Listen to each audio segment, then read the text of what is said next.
I'm R. Sucharita, Government Degree College, Khairatabad, Hyderabad, Department of English. So, in the previous video, we have done stanzas written in Dejection near Naples, which is written by Percy Bysshe Shelley. We've done the pre-reading questions, that is the pre-reading activity, and we have done about the author, that is Percy Bysshe Shelley, and we have also done the glossary part. So today we are going to do stanzas written in Dejection near Naples, which is written by Percy Bysshe Shelley. So he is Percy Bysshe Shelley. So the poem which he had written is, I'm going to read the poem first and then we are going to do the summary stanza by stanza, stanza after stanza. So the sun is warm, the sky is clear, the waves are dancing fast and bright. Blue isles and snowy mountains where the purple noon's transparent might. The breath of the moist earth is light around its unexpanded buds. Like many a voice of one delight, the winds, the birds, the ocean floods, the city's voice itself is soft like solitude's. I see the deep's untrampled floor with green and purple seaweed strewn. I see the waves upon the shore like light dissolved in star showers thrown. I sit upon the sands alone, the lightning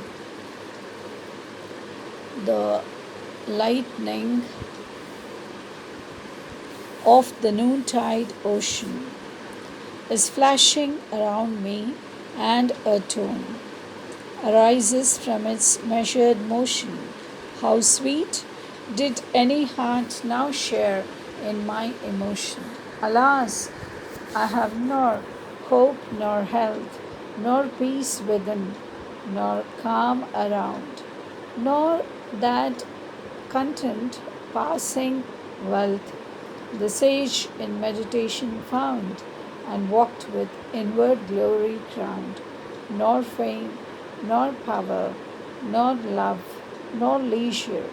Others I see whom these surround. Smiling they live and call life pleasure. To me that cup has been dealt in another measure. Yet now despair itself is mine, even as the winds and waters are.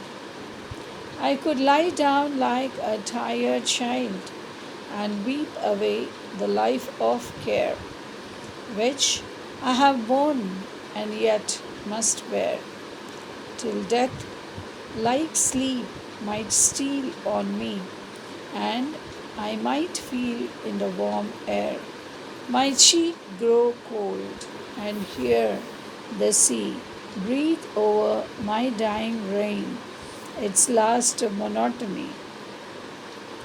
Some might lament that I were cold, as I, then this sweet day is gone, which my lost heart too soon grown old insults with this untimely moan. They might lament, for I am one whom men love not and yet regret, unlike this day which, when the sun shall on its stainless glory set, will linger, though enjoyed like joy in memory yet. So these are the 5 stanzas which are written by Percy Bysshe Shelley, and he wrote these stanzas in dejection. So I told you the meaning of dejection, that is state of depression. So this he wrote near Naples. So along with his wife Mary Shelley, they have visited that beautiful city that is near Naples, and near the seashore, when his wife and he visited Naples especially during winter, that is from November 1818 to February 1819, when the climate was pleasantly warm. So he made this description, the poet, what he felt at the time of its composition. He composed these stanzas. Okay, so now we are going to do the first stanza. That is, the sun is warm, the sky is clear, the waves are dancing fast and bright.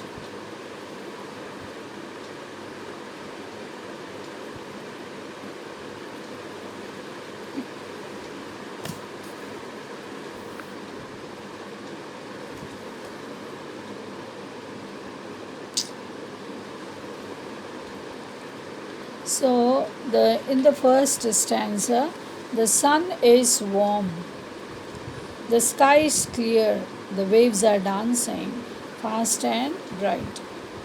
Blue eyes and snowy mountains were.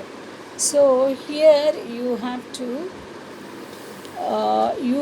to imagine that you are sitting near the beach of a sea, and you are enjoying the scenes of the nature.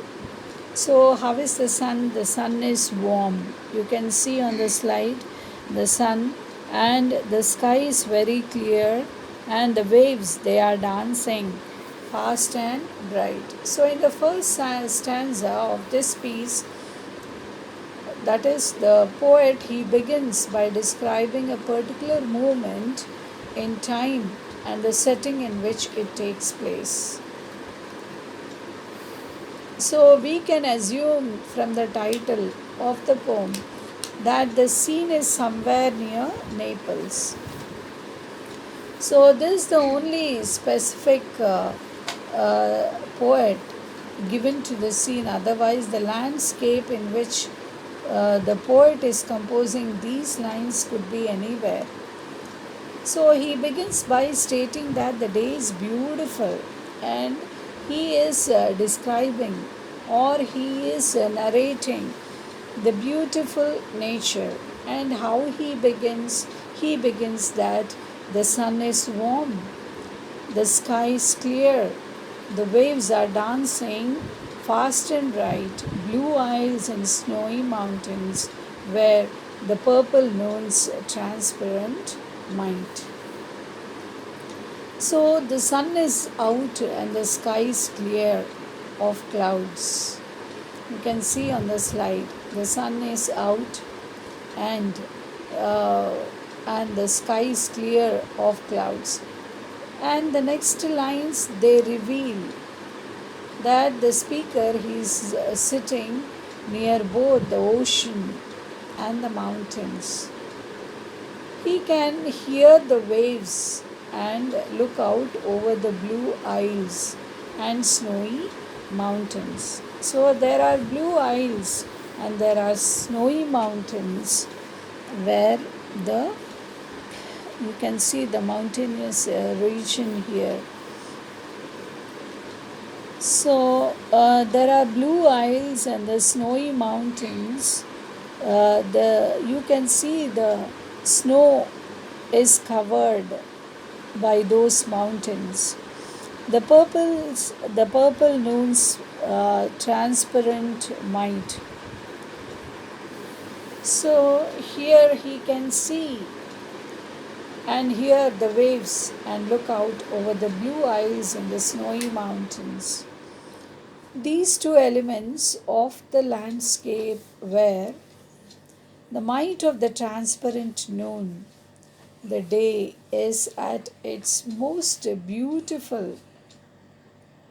The day is so beautiful, and the breath of the moist earth is light. Around it, unexpanded buds, like many a voice of one delight. The winds, the birds, the ocean floods. The city's voice itself is soft like solitude. So you can see here there is a person alone here. So that is called as solitude. And this is the description of the nature in the first stanza. The sun is warm, the sky is clear, and the waves are dancing. They are dancing fast and bright. And you can imagine all these pictures. And the blue isles and the mountains are fully covered with snow. And the purple noons transparent mind, the breath of moist earth is light around its unexpanded buds. Still, those unexpanded buds means they are ready to blossom, like many a voice of one delight. Delight is happiness, and you can enjoy that happiness that is regarding the winds, the birds, and the ocean floods. So, the city's voice itself, how it is soft like solitude. So, solitude is when you are lonely, also, you can enjoy this beautiful nature. And then I see the deep's untrampled floor with green and purple seaweeds strewn. I see the waves upon the shore, like light dissolved in star showers thrown. I sit upon the sands alone. The lightning of the noontide ocean is flashing around me, and a tone arises from its measured motion. How sweet did any heart now share in my emotion. So, in the second stanza, the speaker he describes other elements of the landscape and that he claims to be able to see. He speaks first of looking down at the deep, deep's untrampled floor. This is a reference to the bottom of the ocean on which no one steps. It is untrampled. That means untrampled means nobody had walked there. There is no stamp of any feet. So that is why it is untrampled. And it is covered in green and purple seaweeds, with green and purple seaweeds. And he also mentions again in these lines the waves touching the shore.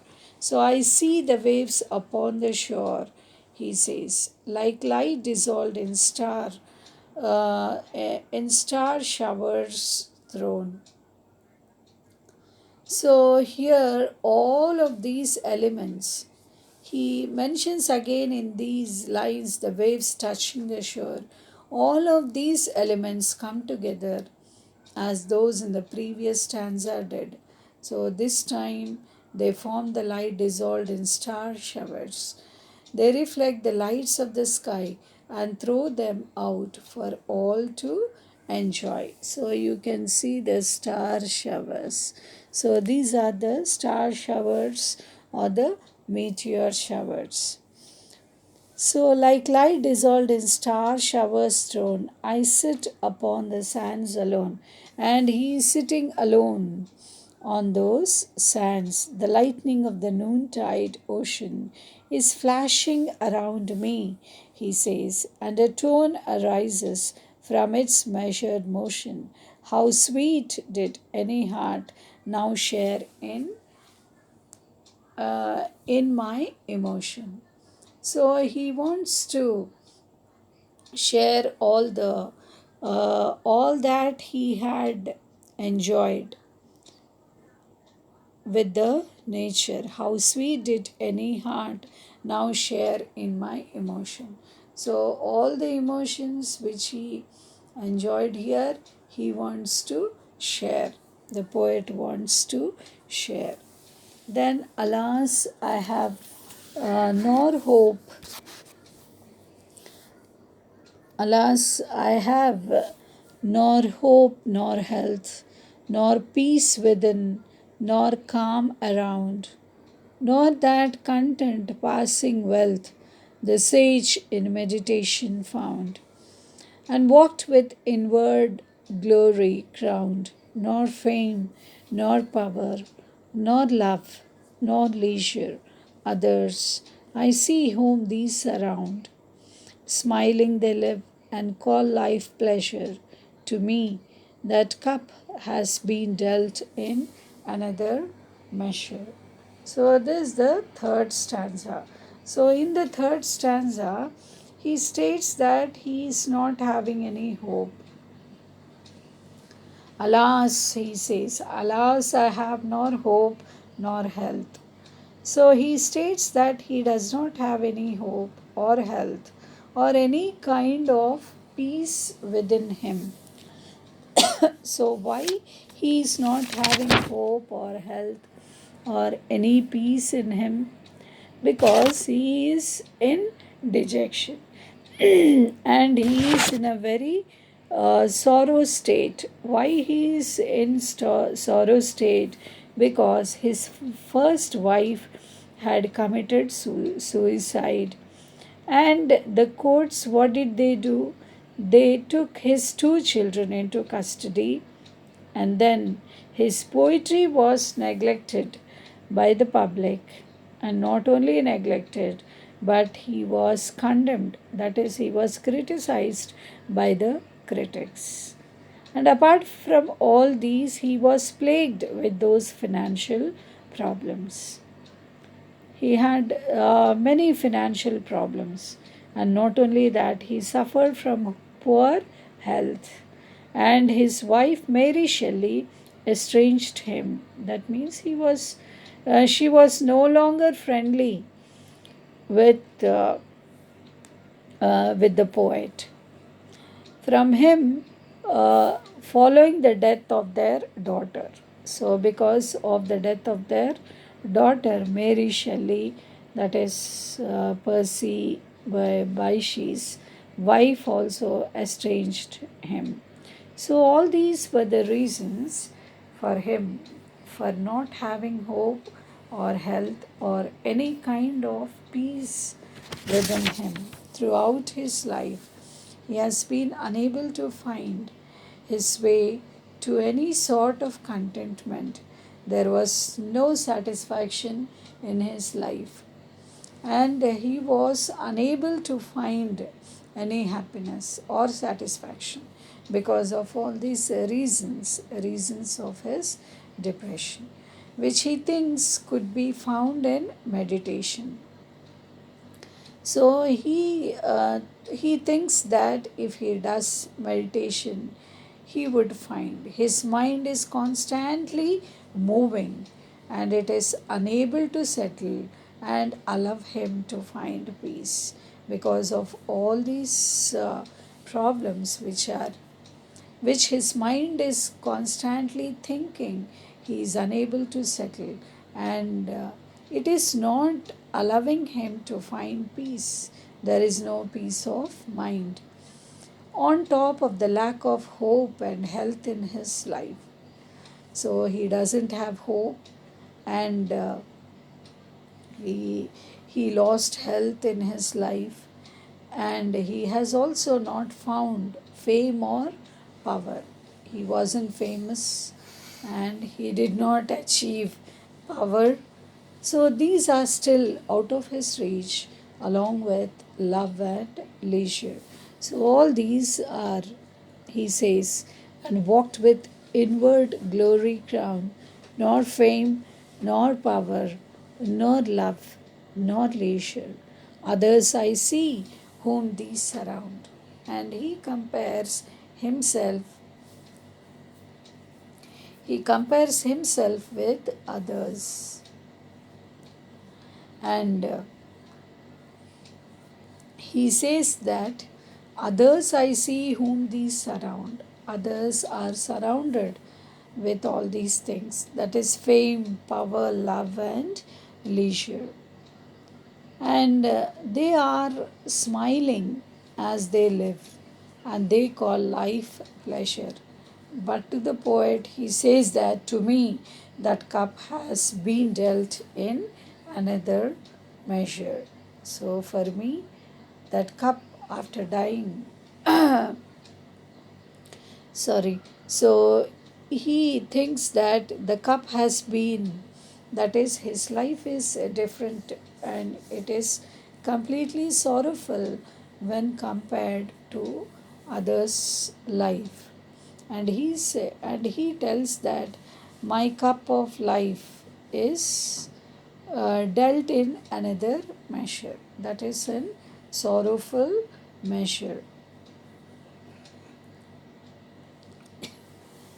Then, yet now despair itself is mild, even as the winds and waters are. I could lie down like a tired child and weep away the life of care which I have borne and yet must bear, till death like sleep might steal on me and I might feel in the warm air my cheek grow cold and hear the sea breathe over my dying brain its last monotony. So, this is the fourth stanza. So, this fourth stanza, in the fourth stanza, the poem takes a turn. The speaker is looking at his own situation from the perspective of an outsider, and he sees that things really aren't as bad as they could be. He sees his own depression as being itself mild. It is as passing and formless as the winds and waters are. Additionally, he acknowledges the fact that he could lie down and weep like a tired child. This is one way he could spend the rest of his life. His care might be able to be taken away once death, like sleep, comes for him. So, in the fourth stanza, we see, yet now despair itself is mild. So, what is despair? Despair is losing hope that a situation will improve. So he says that yet now despair itself it is very mild and even as the winds and waters are. He compares his despair with winds and waters. So the poet here or the poem, it takes a turn and looking at his own situation, that is from the perspective of an outsider, he sees the things really aren't as bad as they could be. He sees his own depression. I could lie down like a tired child and weep away the life of care. So he wants to lie down like a tired child. A tired child, a tired child, he wants to sleep. In the same way, the poet wants to lie down like a tired child and he wants to weep away. That means he wants to cry. He wants to cry about his life of care. And he sees his own depression as being itself mild and they are passing and formless as the winds and water. They are passing. They are passing like the winds and waters. And additionally, he acknowledges the fact that he could lie down.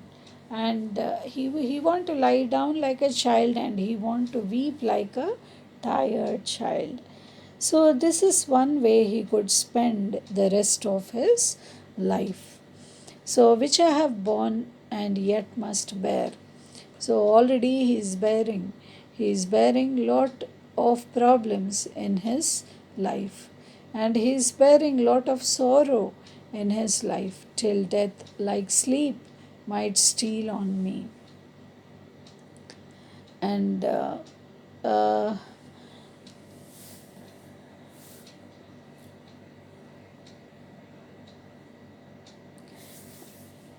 and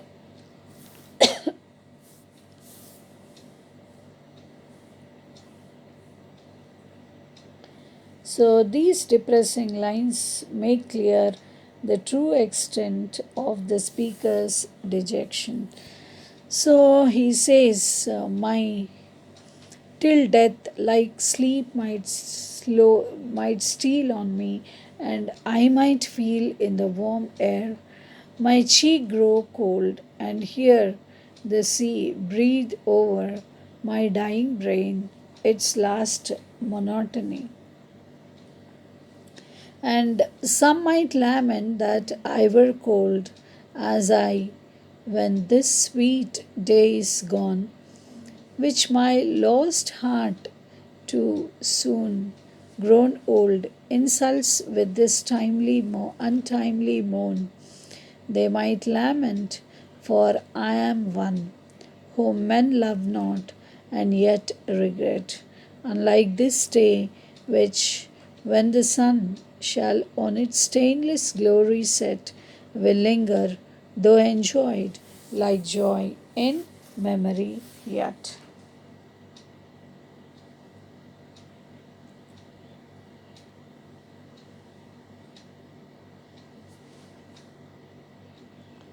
So the last section brings the speaker to more optimistic outlook. He removes himself further from his own situation, and he considers how others might see him. The speaker thinks they would lament his coldness and the loss of his days, and he would lament losing this beautiful day to his own sadness. He knows they would see him and understand that he is one whom men love not. So, in the final lines, he describes the current moment of his life and the day he has lived amongst the beautiful landscape near Naples as something he will not regret. It will become a memory in his mind in the same way the sun will set on the day he is able to gain some.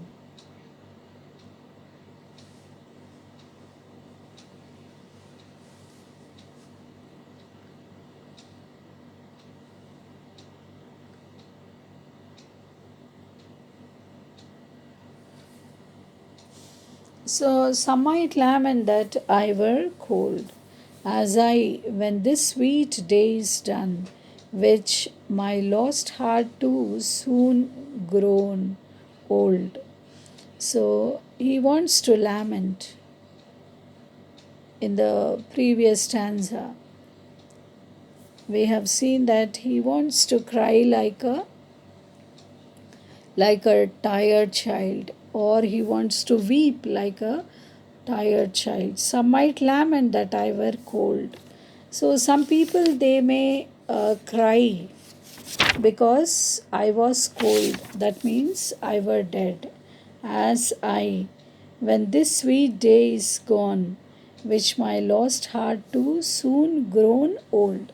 Now this sweet day which I am enjoying here in this world near this beautiful nature, and when this sweet day is gone, which my lost heart too so soon grown old, my heart which is lost, it is going to grow old and insults with this untimely moan.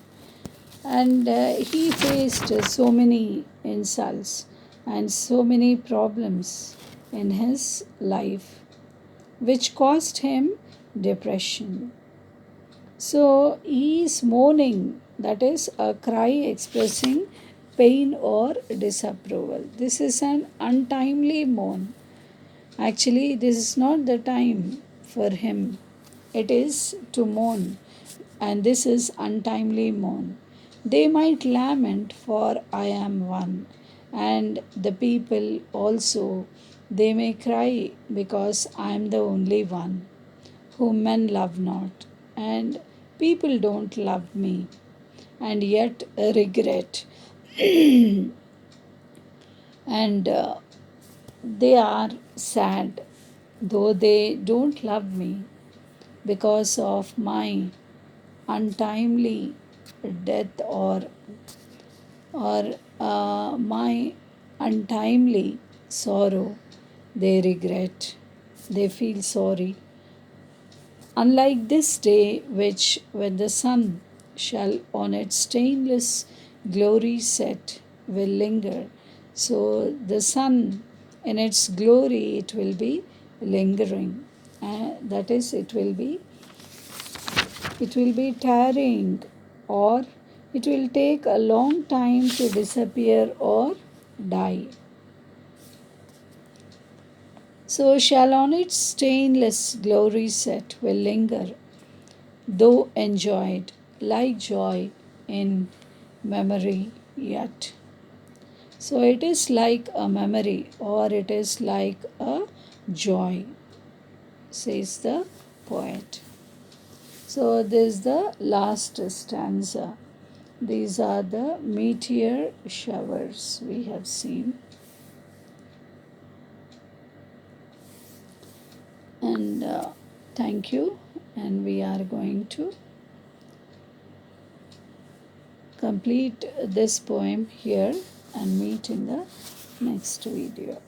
Thank you.